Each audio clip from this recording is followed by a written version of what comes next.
জাতীয় সংসদে যেটা হচ্ছে এটা এক ধরনের নাটক হচ্ছে।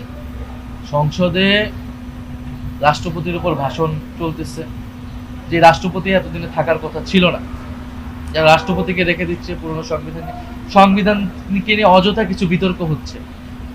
এই বিতর্কগুলো ঐক্যমত কমিশনের সময় হয়েছে। আমরা তো সংবিধান সংশোধনের জন্য কথা বলছি না।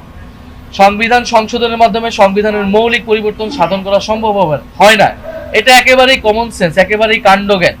তারা আমাদের থেকে অভিজ্ঞ, তারা আমাদের থেকে আরো ভালো বুঝে। সংবিধান সংশোধন যে কোনো সময় করা যেতে পারে, কিন্তু সংবিধানের মৌলিক বিষয় যখন আমরা পরিবর্তন করতে যাব তখন গণপরিষদ প্রয়োজন, অথবা আপনার যে সংস্কার পরিষদের ধারণা নিয়ে আসা হয়েছে সেটা প্রয়োজন। এখন তারা আবার নতুন করে সংবিধান সংশোধন, ফলে তারা সংসদে আসলে এক ধরনের এই ধরনের আলোচনাগুলোকে এনে সময় ক্ষেপণ করছে। মূল যে লক্ষ্য, সেটার থেকে বিচ্যুত করা হচ্ছে আলোচনাকে, এবং আলোচনার কোনো সুযোগই দেওয়া হচ্ছে না।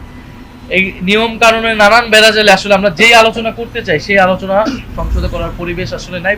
পরিবেশ না দিকেই আমাদেরকে রাজপথে আসতে হচ্ছে। তারপরে আমরা সংসদে, রাজপথে, যেখানে যেখানে আমাদের সুযোগ আছে আপনাদের মাধ্যমে আমরা আমাদের কথাগুলো বলে যাই।